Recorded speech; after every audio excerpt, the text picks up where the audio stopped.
Bonjour ou bonsoir, tout dépend de l'heure à laquelle vous nous suivez. Mesdames, messieurs, bienvenue dans votre émission qui se veut être un Mbungi contemporain dénommé Vision citoyenne.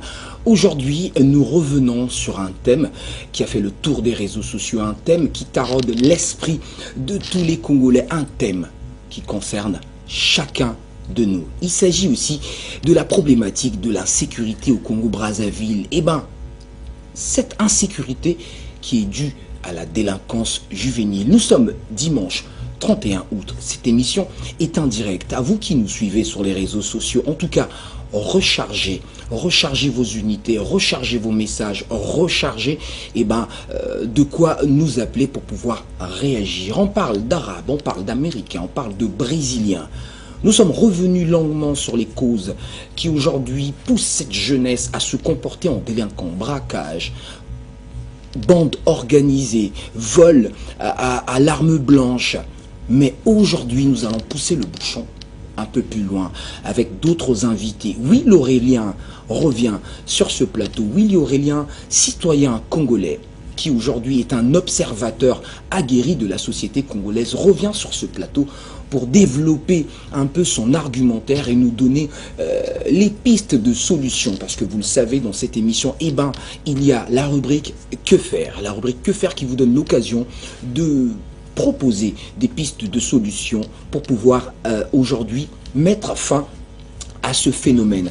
À côté de Will Aurélien, nous aurons Monsieur Christian Ngakosso. Monsieur Christian Ngakosso qui est un homme de terrain, puisqu'il est le président de l'association Dynamique pour la paix. C'est un homme de terrain dans la mesure où son association lutte pour la paix, mais aussi la réinsertion des jeunes délinquants. Mesdames, messieurs, de partout où vous nous suivez, dans le monde entier, les numéros sont affichés au bas de vos écrans pour pouvoir nous faire part de votre avis. Car dans Vision citoyenne, chaque Congolais peut aujourd'hui nous faire part de sa vision concernant un sujet donné. Aujourd'hui, le sujet qui est mis sur la table, c'est la problématique de l'insécurité au Congo due à la délinquance juvénile. Quand les forces de demain deviennent les faiblesses d'aujourd'hui, pourquoi cette jeunesse qui est un moteur potentiel de développement se livre à la délinquance? Bonsoir, Will Aurélien. Bonsoir.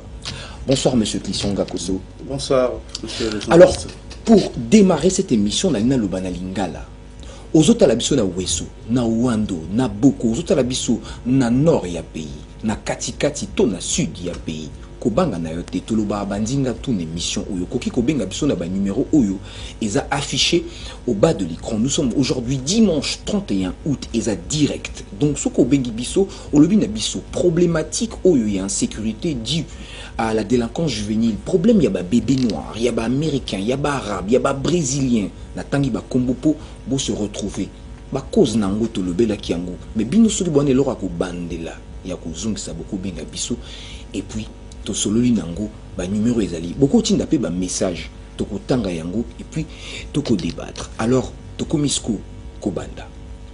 Mbote lisusu na bande ko balandi. Alors mesdames, messieurs, je l'ai dit tantôt, nous parlons de la problématique de l'insécurité au Congo. Monsieur Christian Ngakosso, vous nous avez suivis en direct à l'émission avant d'être vous-même aujourd'hui sur ce plateau. Selon vous, aujourd'hui, qu'est-ce qui justifie que la jeunesse congolaise se livre à tant de mal alors qu'ils sont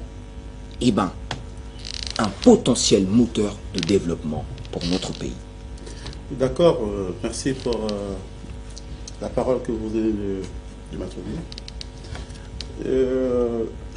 Il y a d'abord un problème qui se pose au niveau des familles.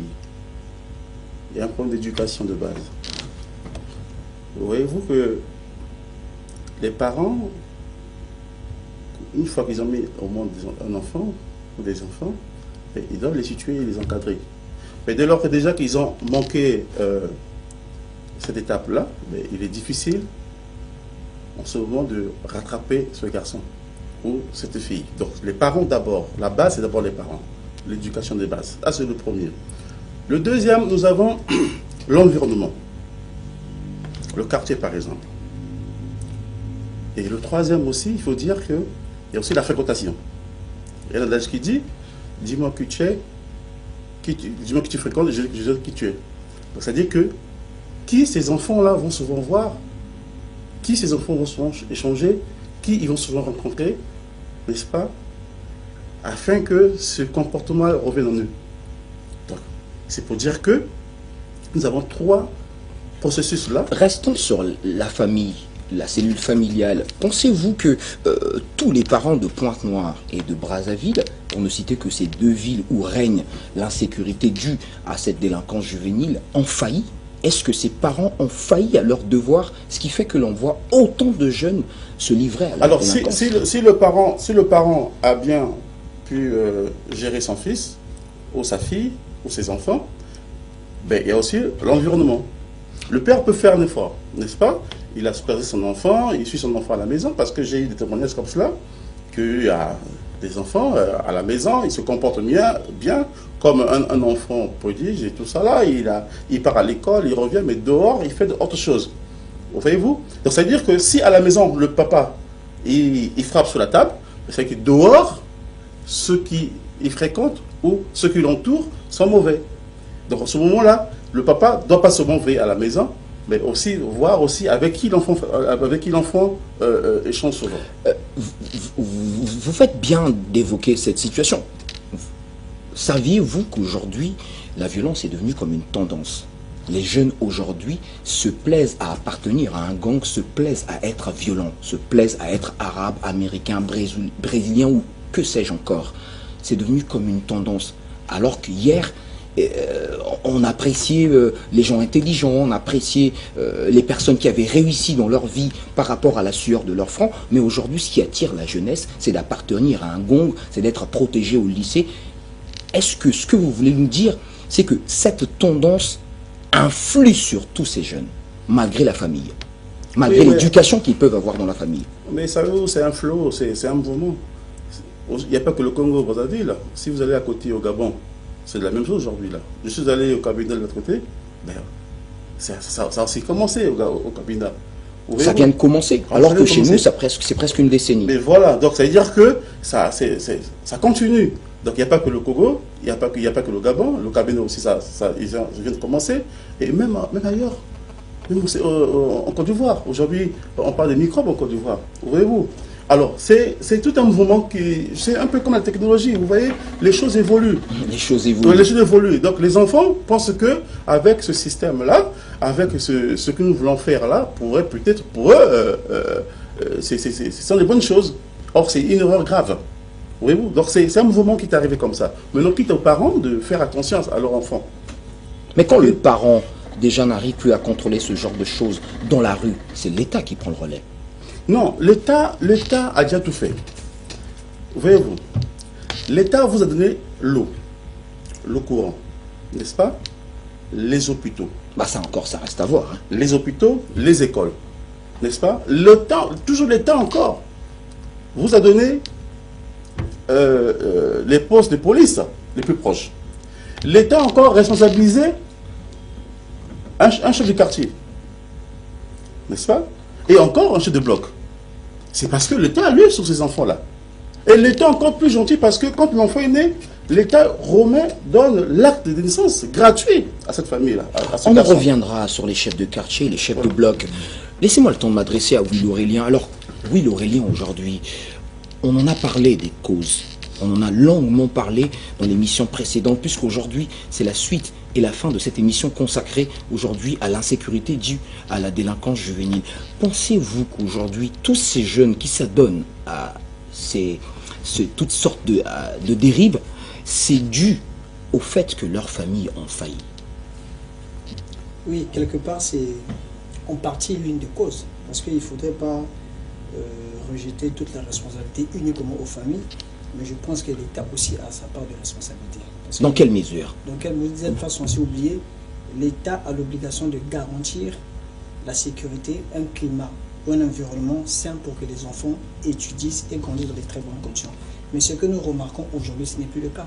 On n'avait qu'à voir, par exemple, le taux d'accès pour les enfants. Parce que tout à l'heure, il y a M. Christian qui a parlé, lorsque les enfants ne reçoivent pas une éducation de base, vous l'avez rappelé tout à l'heure que l'État devait prendre la relève. Mais aujourd'hui, qu'est-ce que nous remarquons? Le taux d'acceptabilité au Congo, à l'école primaire, eh bien, c'est en deçà de 40%.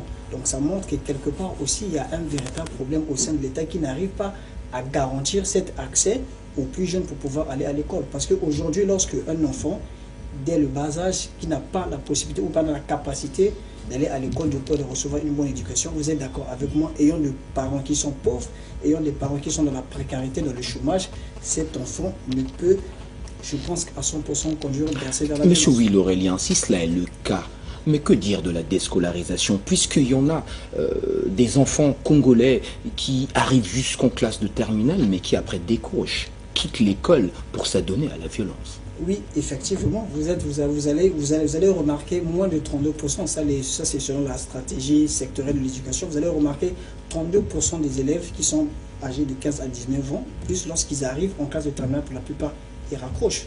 Ils n'ont plus la possibilité de continuer, même après le bac ou une fois, par exemple, arrivés carrément tout simplement en terminale. Et ces enfants-là se retrouvent pratiquement seuls.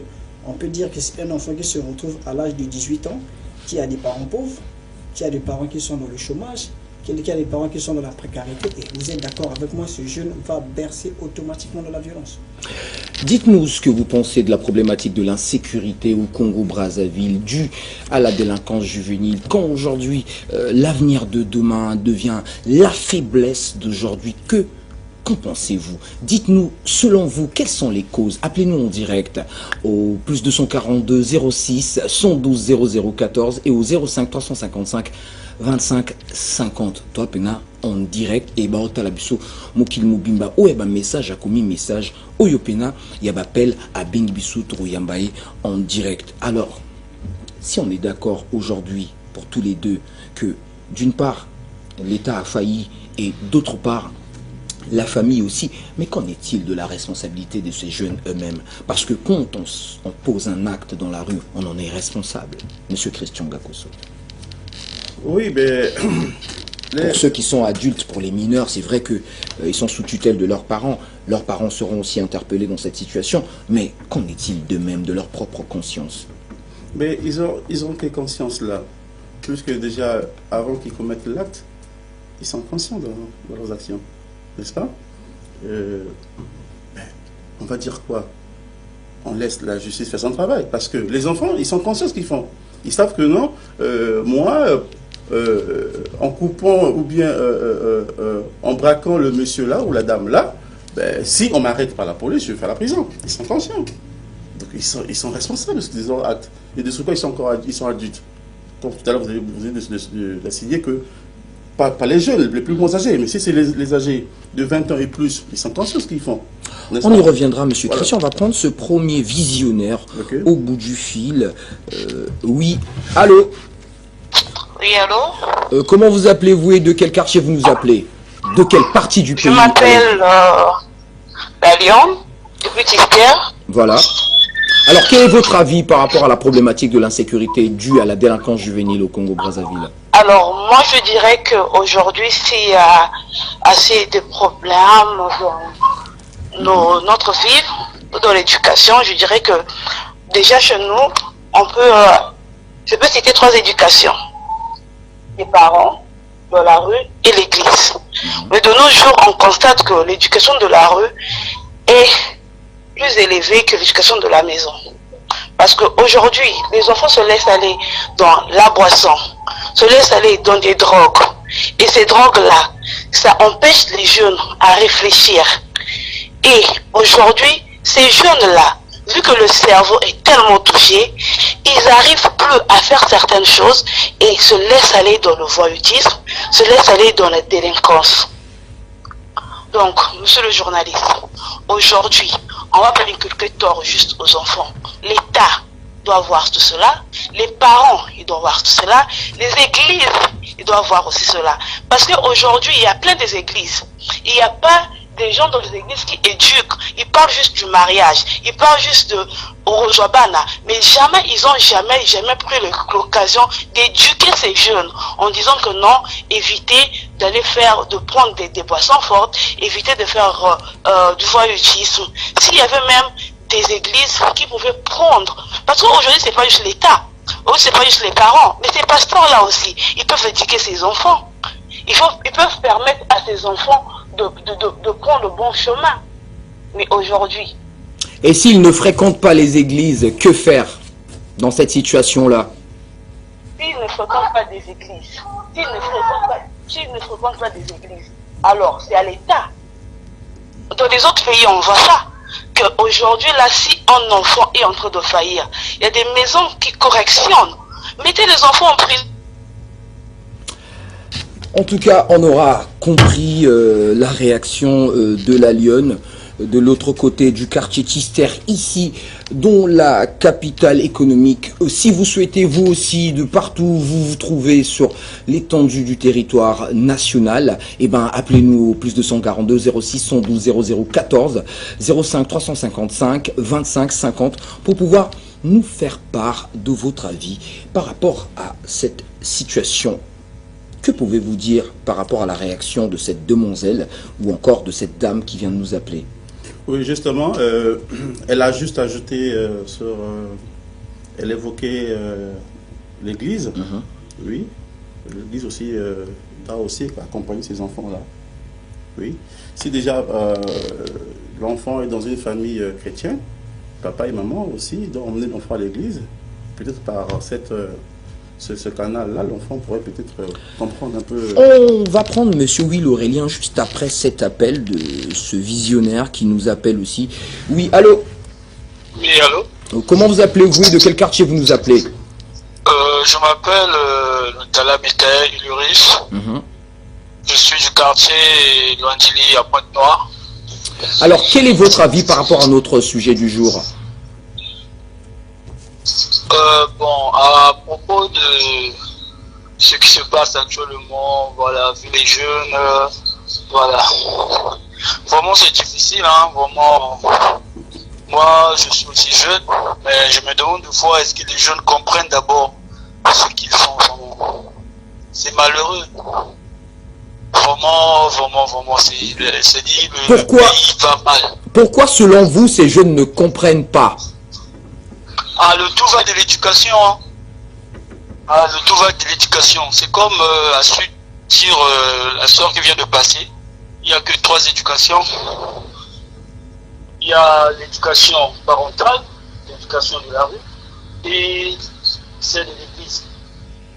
Donc déjà, moi je dirais de l'église ou dehors. Bon, pour moi, c'est une éducation. Mais déjà, si les parents n'arrivent pas à éduquer les enfants, c'est difficile.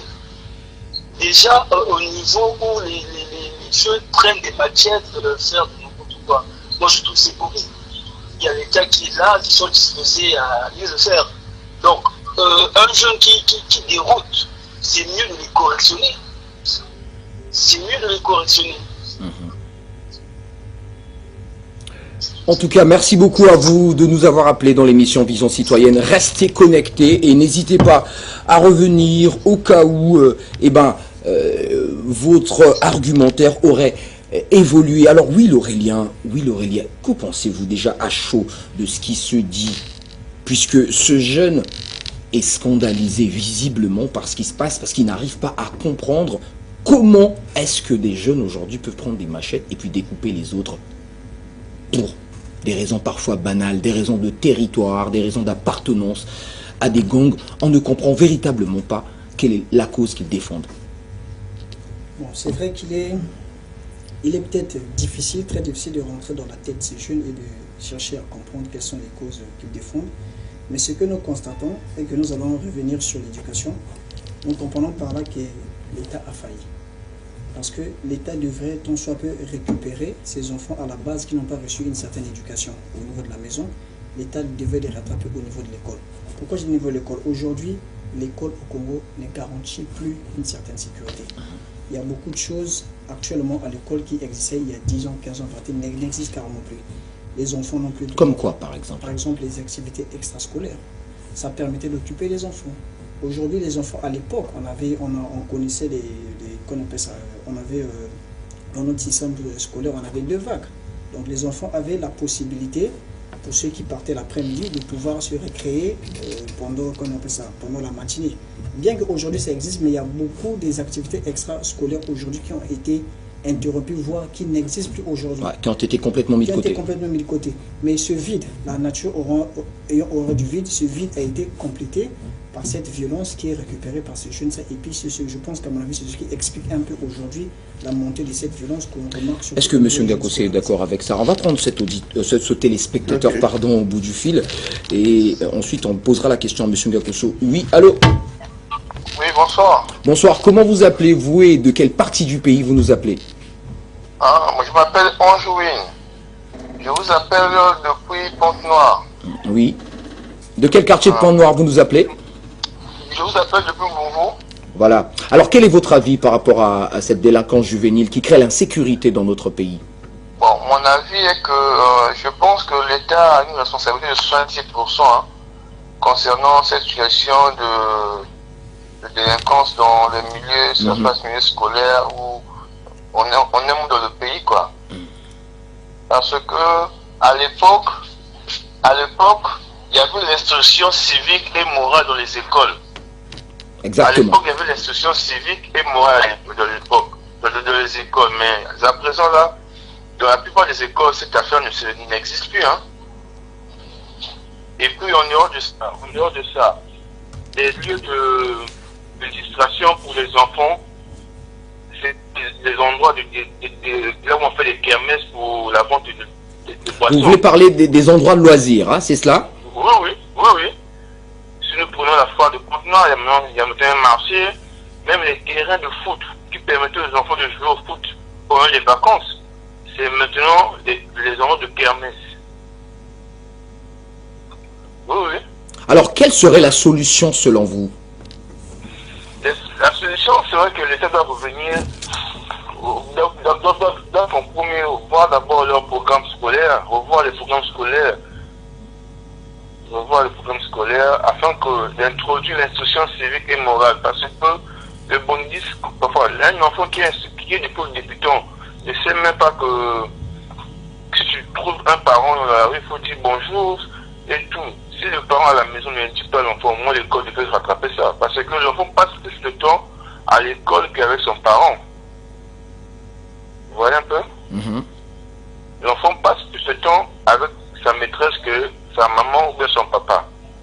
Mais si l'école, il n'y a pas d'instruction civique, il n'y a pas d'instruction morale, parce qu'à l'époque, nous connaissons tous un bon enfant, un bon élève de se comporter sur ceci, un bon élève de se comporter sur là. Nous avons appris ça à l'école. C'est ce que nos parents nous ont appris, mais il y a certaines personnes qui n'ont pas eu cette chance que les parents puissent porter conseil. Ils n'ont rien qu'appris à l'école. Mais aujourd'hui, à l'école, il n'y a plus rien. Moi, qui vous parle là, moi j'ai fait même musique à l'école. Aujourd'hui, là, je pense que ça n'existe plus. Art plastique, art ménager, c'est des choses que moi j'ai faites à l'école. Mais aujourd'hui, là, je pense que c'est plus dans les programmes congolais. Aujourd'hui, là, on préfère faire la publicité des endroits de boissons que comme des trucs pour des endroits de loisirs. C'est vraiment en période de vacances.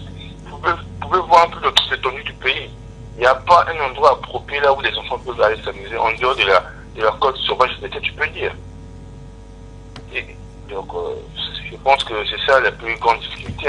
Merci beaucoup d'avoir participé à l'émission Vision Citoyenne. Restez connectés et suivez-nous sur nos pages Vision Citoyenne sur Facebook, Vision Citoyenne sur YouTube pour continuer le débat. Il ne s'agit pas seulement de prendre des appels, nous pouvons aussi lire les messages. Il y en a qui nous écrivent. Je vais vous lire le message. Il ne s'est pas présenté, mais je vais lire quand même bonsoir. Je vois, pris de corriger un mot dans la deuxième phrase, deviennent des lieux... je n'ai pas réellement compris ce qu'il a voulu dire, mais bon, j'espère qu'il nous reviendra, pour nous dire ce qu'il en est exactement. Il y en a un autre qui nous dit la musique a un véritable rôle à jouer, puisque dernièrement au stade Massamba Débat, on a vu Diesel Gucci qui a dit un chargeur n'est pas un pagailleur, mais une personne qui cherche son argent. Je vois pas la raison de se battre pour un succès qui n'est même pas le tien. Oh my God. Bon, là je comprends qu'il nous ramène au débat que l'on a eu dernièrement par rapport à cela. Je pense que nous reviendrons là-dessus dans quelques minutes, mais on va prendre un autre téléspectateur qui nous appelle ici en direct. Oui, bonsoir. Bonsoir, monsieur. Comment vous appelez-vous et de quel quartier vous nous appelez? Je suis Patrick Mabiala, j'appelle de Kilo Brazzaville. Monsieur Patrick Mabiala, pouvez-vous nous donner votre avis par rapport à la problématique dont nous traitons ce soir? Vraiment, la problématique de l'insécurité au Congo, c'est un problème crucial qui interpelle non seulement les parents, mais aussi le pouvoir public. Tout à l'heure, là, il y a un frère qui a... Allô? Oui, alors on vous écoute, vous êtes en direct. Oui, le frère Ngakoso qui est à côté, là, il a parlé de l'État qui donne... Il a tout donné. Il a donné les écoles, la sécurité et autres là. Mais l'État doit mettre les garde-fous. C'est bien, l'enfant est à l'école à quel moment? L'enfant quitte d'abord la maison de 7h à 12h. L'enfant est à l'école et de 12h à 17h. L'enfant est dans la rue et de 17h jusqu'à 24h, voire jusqu'à l'aube. L'enfant est à la maison. La responsabilité est partagée entre l'État et le pouvoir public. Nous souhaitons qu'il y ait des garde-fous, c'est-à-dire les parents doivent travailler en connivence avec les autorités compétentes, non seulement la police et la gendarmerie. Je vous assure, sinon c'est grave. Voilà. Excuse-moi, le frère qui soulève le débat sur les enfants qui n'ont pas les moyens, les possibilités d'aller à l'école sous prétexte de... Monsieur Will Aurélien. Ah, il n'y a pas d'argent et... Non, je vous assure, il y a même des enfants des autorités compétentes qui ont dans les groupes des bandits, qui ont des armes. Et cela vous me donnerez quel est. Vraiment, vous devez regarder ça avec beaucoup d'acuité parce que c'est un problème qui dérange. Merci beaucoup, monsieur Mabiala. Les gens sont malades, les gens sont dessus. C'est pas possible. J'ai peur de ça. Merci, monsieur Mabiala. Faute de temps, je suis obligé d'écourter cet appel. Merci beaucoup, en tout cas, monsieur Mabiala. Alors, on va faire évoluer le débat. Aujourd'hui, monsieur Mabiala a évoqué une situation, une problématique aussi importante dans ce débat. Il s'agit ici de travailler en connivence, sinon, pour ne pas dire de concert avec les pouvoirs publics, avec les forces de l'ordre. Monsieur Ngakoso évoquait aujourd'hui la place des chefs de quartier, des chefs de bloc. On a l'impression que les chefs de quartier et de bloc ne servent quasiment à rien, monsieur Will Aurélien. Oui, non seulement que les chefs de quartier ne servent quasiment à rien, et vous n'êtes pas censé oublier, aujourd'hui il y a un sentiment de méfiance qui s'est créé au sein des populations. La population n'a plus confiance aux policiers, la population n'a plus confiance aux gendarmes parce qu'aujourd'hui on les taxe beaucoup pour des problèmes de corruption. Parce que lorsqu'on arrête un délinquant, lorsqu'on le place au commissariat, et 2-3 jours tout de suite il est relâché. Vous êtes d'accord avec moi? Ce genre de sentiment va pouvoir se développer au sein des populations qui n'auront plus assez de courage pour continuer à faire confiance aux forces de l'ordre et aux forces de police. Donc pour vous, le problème ne se situe pas au niveau des chefs de quartier ni de bloc, mais le problème se situerait au niveau de la police et de la justice. Non, la responsabilité est partagée. Le problème se situe aussi au niveau des chefs de bloc, parce que ces chefs de blocs-là sont censés maîtriser leur quartier, ils sont censés maîtriser dans leur zone. Donc, le chef du quartier, je peux dire, est la première personne qui est informée de tout ce qui se passe dans sa zone. Ah, il est le premier citoyen du quartier. Donc, vous êtes d'accord avec moi, il est censé connaître les informations et censé connaître les malfrats qui sévissent dans son quartier. Mais aujourd'hui, si les chefs de quartier sont incapables de pouvoir révéler les informations auprès du commissariat, vous êtes d'accord avec moi, tous ceux qui vivent dans le quartier ne pourront vivre que dans l'insécurité et dans la peur. Et ce sentiment-là, lorsqu'il sera grandissant, vous êtes d'accord avec moi, les populations ne pourront pas quasiment faire confiance aux gendarmes et aux policiers. Vous avez épinglé deux situations. Le fait que aujourd'hui les chefs de bloc et de quartier ne maîtrisent pas assez leur quartier, n'ont pas assez un regard, on va dire profond, ne sont pas regardant des situations de leur quartier, mais aussi la police et la justice. Est-ce que monsieur Ngakoso Christian est d'accord avec monsieur Will Aurélien? Bon, moi je pense que la police ne fait que la prévention et l'arrestation. Non, la répression et la prévention. N'est-ce pas? Mais la prévention c'est les chefs de quartier et les parents. N'est-ce pas? Si on est d'accord avec moi, les parents, c'est d'abord la base. C'est eux qui élèvent les enfants. n'est-ce pas? D'abord, l'enfant, de 0,1 à 5 ans, il est chez son père et sa mère, n'est-ce pas? Bon.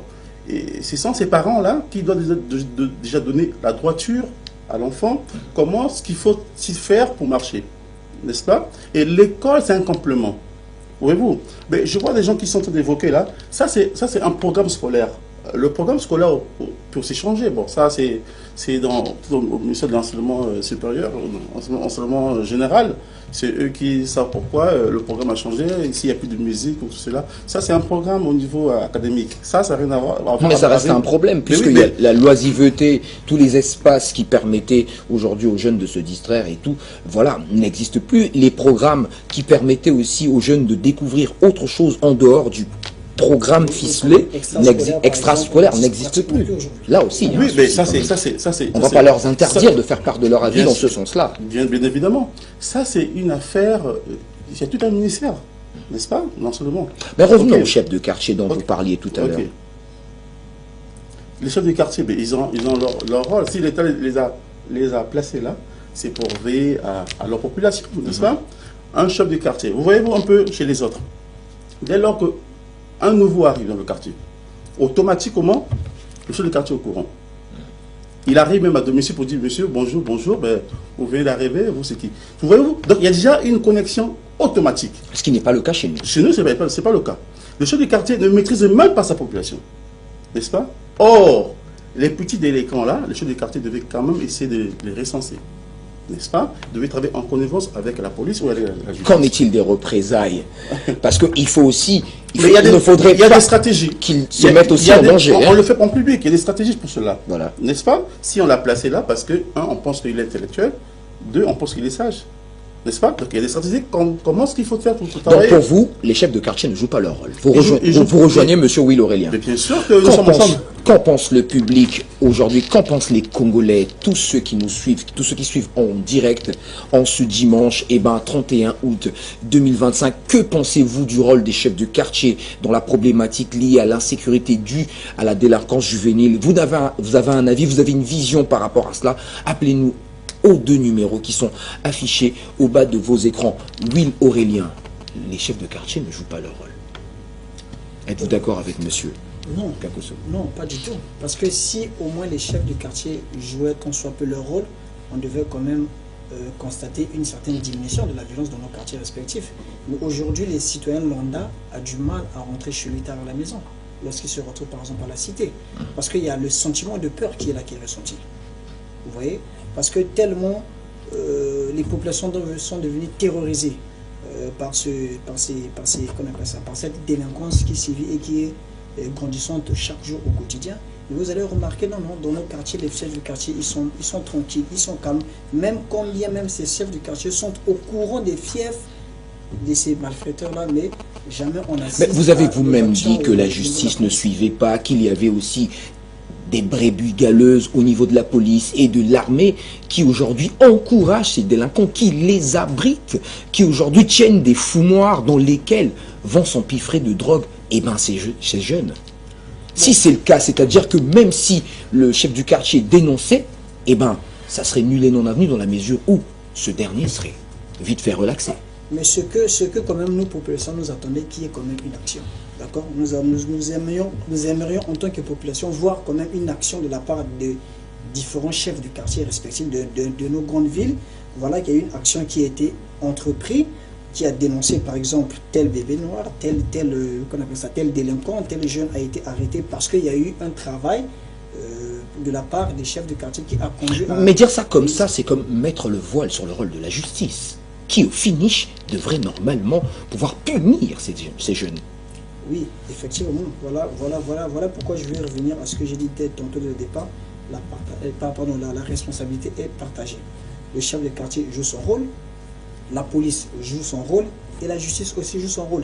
Il y a beaucoup de gens aujourd'hui, il y a beaucoup des intervenants qui ont intervenu, qui ont dit que voilà, ces jeunes, on doit attention un peu les regarder, tout ça. Non, moi je pense qu'aujourd'hui, lorsque un jeune commet, il ne faudrait pas oublier que ces actes font partie des actes criminels.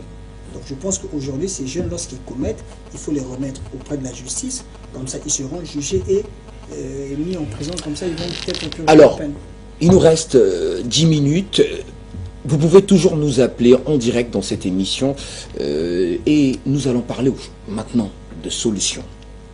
Chef de quartier, faiblesse de la justice, voilà, les chefs de quartier qui ne sont pas regardants, la justice, la police, l'armée, on a évoqué les causes depuis la première émission. Aujourd'hui, parlons de solutions. Il y a une solution qui est là, qui a été proposée, qui va être mise en place, le centre d'Aubéville. Est-ce que c'est la solution ultime aujourd'hui pour pouvoir mettre fin à cette délinquance juvénile? On va commencer par M. Ngakosso. Christian. Oui, ben, le centre d'Aubéville, c'est un centre socio-professionnel, n'est-ce pas?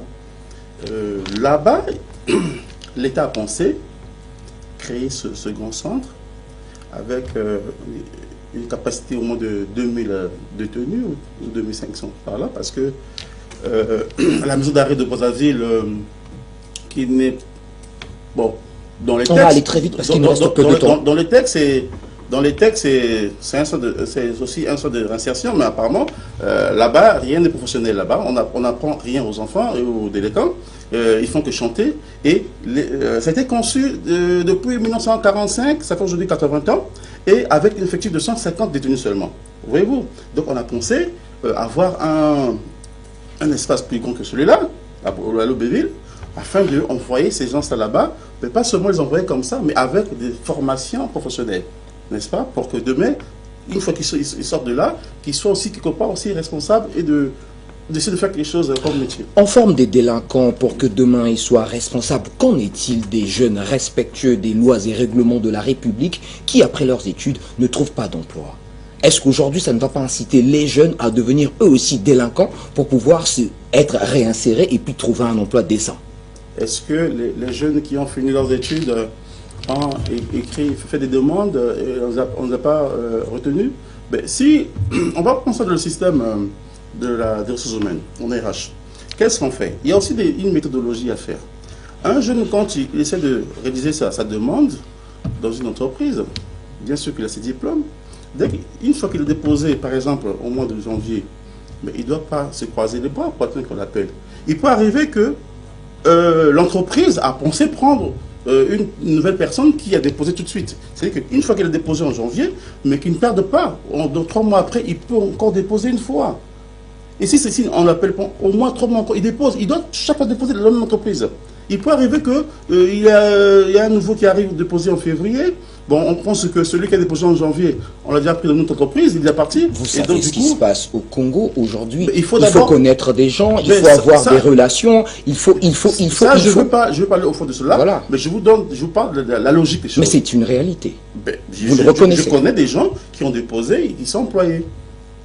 Voilà. Monsieur Will Aurélien, Aubéville, solution ultime ou pas? Non, ce n'est pas une solution ultime parce qu'il faudrait d'abord rappeler que lors du traditionnel référendum, le président de la République avait demandé aux forces de l'ordre, qu'on appelle ça, d'augmenter l'effort pour éradiquer le banditisme de nos conduites ainsi qu'à l'intérieur du pays.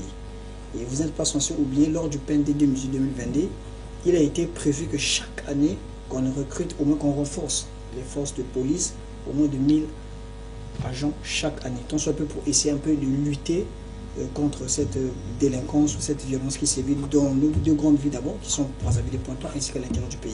Mais dire aujourd'hui que l'Aubéville sera une solution extrême, je dirais non, parce qu'il ne faudrait pas oublier que c'est de l'argent public, voilà. L'argent du contribuable. Du contribuable qu'on va mettre à la disposition de ces jeunes qui ont, on va dire, terrorisé, qui ont créé des sentiments de peur vis-à-vis des populations. Les réinsérer professionnellement, je pense que ce n'est pas trop une bonne méthodologie qui va permettre d'éradiquer totalement la violence. Je pense que peut-être en amont, on devrait faire cela. Tout à l'heure, il y a M. Christian qui a évoqué un problème en disant que voilà, il y a un jeune qui dépose un dossier. Non, mais ce jeune-là, il n'est pas délinquant, vous êtes d'accord avec moi? C'est un jeune, un citoyen lambda qui respecte, qui suit les lois de la République, qui respecte les lois de la République. Dans cette catégorie, je pense que ces jeunes-là ne sont pas catégorisés. Parce qu'un jeune aujourd'hui qui se dit, lui, qui respecte les lois de la République, il n'y a pas une bonne politique qui est créée pour lui, alors qu'un jeune délinquant qui sévit dans la terreur, il y a un cadre pour lui, pour les réinsérer professionnellement. Je pense que cette approche sera un peu assez difficile. Vous avez évoqué aujourd'hui renforcer l'armée, la police et tout, mais vous n'êtes pas sans savoir, vous n'êtes pas sans oublier le nombre de brebis galeuses qu'il y a et à la police, à la gendarmerie et même dans l'armée, puisque des policiers, des militaires qui côtoient des délinquants, qui les soutiennent, qui les abritent. Est-ce qu'aujourd'hui, renforcer cette capacité ne sera pas aussi renforcer le nombre de brebis galeuses? Peut-être pas, non, pas forcément, parce que les renforcer, ça veut dire que les mieux équipés et mieux les former. Parce que vous êtes d'accord avec moi, aujourd'hui, nos forces de l'ordre, bien qu'ils font un travail assez remarquable, mais ils ont du mal à pouvoir intervenir. Combien de groupes d'intervention aujourd'hui, lorsque une personne se retrouve dans des situations de détresse, la police peut intervenir dans les 10, dans les 15 minutes qui suivent? Je pense qu'il n'y en a pas. Parce que la police est sous-équipée. Je pense qu'aujourd'hui, il faudrait équiper cette police, leur donner les moyens d'infrastructure, leur donner les moyens de pouvoir agir au mieux. Mais combien de policiers, combien de gendarmes, combien de militaires vont intervenir lorsque certains jeunes sont interpellés, même en flagrant délit, dans des situations de crime ou autre chose? Pratiquement, on va dire pratiquement pas. Ils n'interviennent pas parce qu'ils sont en manque de structure, ils sont en manque d'infrastructure. Non, mais quand je parle d'intervention dans le sens de venir les défendre, dans le sens de venir les sortir de prison. Ils sont nombreux des policiers qui agissent comme ça. Là encore, il faudrait... Ce sont les craintes que les populations ont. Oui, mais les craintes que les populations ont, c'est là où je disais qu'aujourd'hui, il faudrait laisser les autorités compétentes de pouvoir s'en charger. Parce qu'aujourd'hui, lorsque un policier prend la charge de pouvoir venir libérer, par exemple, un malfrat ou un délinquant, je pense que ce policier-là doit être poursuivi aussi. Alors, solution. Quelles sont les solutions à mettre en avant pour aujourd'hui complètement en finir avec cette situation? Je pense qu'à mon sens, la solution, c'est de pouvoir traquer ces jeunes délinquants. D'accord? Non seulement les traquer. Aubéville, c'est vrai, une solution comme telle, non, je dirais non. C'est peut-être une partie de la solution. Mais la vraie solution, à mon sens, c'est de pouvoir arrêter ces jeunes, les mettre en prison et puis purger leur peine. Parce que la place d'un délinquant, la place de quelqu'un qui terrorise, la place de quelqu'un qui sème le trouble, je pense que ce n'est pas de la société, mais c'est plutôt... Monsieur Christian Dakoso. Ok. Ben, moi, je pense que il y a deux facteurs. Il y a d'abord la prévention et puis il y a l'acte, n'est-ce pas? Le délinquant qui a commis son crime doit aller en prison et la justice doit faire son travail, n'est-ce pas? Et comme a dit le frère, il peut sa peine. Mais il y a aussi la prévention. C'est que le délinquant qui est délinquant mais qui n'a pas encore commis l'acte, on peut aussi le réinsérer. En l'envoyant par exemple dans un atelier, en fait, il faut l'occuper, n'est-ce pas? Il doit faire quelque chose, n'est-ce pas? Il doit faire quelque chose. S'il n'est pas à l'école, il doit repartir à l'école. S'il n'a pas un truc à faire, il faut l'occuper ou en lui donnant un peu de sous ou le financer afin qu'il puisse faire quelque chose. C'est ce que vous faites justement dans votre association. Mais bien sûr, Dynamique pour la paix. Bien sûr, là, j'ai des stratégies de quel sens? De prendre ces enfants-là qui n'ont pas commis d'acte, n'est-ce pas, que je ne connais pas, ou bien qu'il a fait sa prison et long terme, je prends ces garçons-là, je trouve des ateliers, n'est-ce pas, des garçons, s'il y a la soudure, la menuiserie et autres, ou mécanique, je leur mets là-bas, n'est-ce pas, ils prennent une formation de 2 ou 3 mois ou 6 mois, une fois qu'ils ont fini, on leur remet les certificats. Bon, au cas où besoin, on peut les placer dans les entreprises, ou bien s'il y a un recrutement à l'armée ou à la police, on peut les placer là. Parce que la plupart de ces enfants-là... Des délinquants à l'armée, à la police. Ben oui, ce sont des personnes aussi. C'est pas parce qu'ils sont délinquants, c'est d'abord des criminels, parce qu'aujourd'hui on parle de grand banditisme, on parle des gens qui sont découpés à la machette, des meurtres, des braquages. Il est criminel, c'est quand la justice dénonce sur lui, n'est-ce pas? Voilà, parce que si on n'a pas vu l'acte qu'il a commis, on ne peut pas lui appeler délinquant. Et quand on a vu, n'est-ce pas? Mais on sait que le monsieur ou le jeune qui est là, il n'a pas ses pieds. Et quand on a vu, est-ce que quelqu'un comme ça, on peut le mettre à l'armée? Quand on a vu, la justice fait son travail, n'est-ce pas? Il va en prison. On le juge, il va en prison, il fait sa peine. Il fait sa peine, normalement. Mais si on n'a pas vu, on pense qu'on peut le réinsérer. C'est ça? On le prend, on va dans une entreprise ou faire une formation. C'est cela. Voilà. Donc, sinon que la logique dit que ces jeunes-là, c'est pas les enfants perdus. Parce que ces enfants-là sont nos enfants, sont nos neveux, sont nos cousins, sont nos petits frères. N'est-ce pas? Donc, on ne peut pas toutefois aussi les jeter dans l'eau. Mais par contre, on peut aussi essayer de les rattraper. Voilà pourquoi nous parlons de la prévention. Donc on peut quand même essayer de faire quelque chose pour ces enfants-là. En tout cas, on peut faire quelque chose pour ces enfants-là.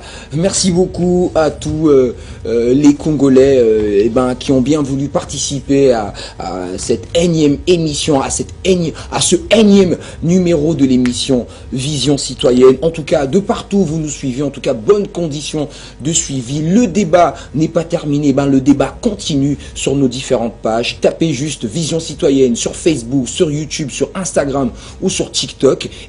Vous pourriez continuer le débat. Quelles sont les solutions pour vous, pour aujourd'hui, éradiquer complètement ce phénomène de la délinquance juvénile qui crée l'insécurité au Congo, notamment dans les 2 grandes villes?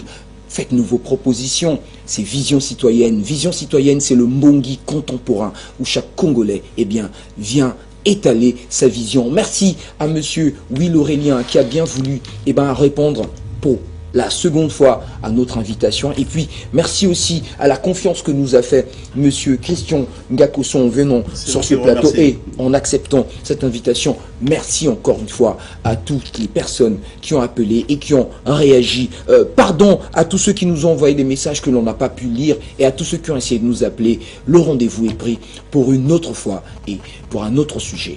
N'oubliez pas, restez scotchés à Vision Citoyenne. Le débat continue sur les réseaux sociaux. On se dit ciao et à bientôt.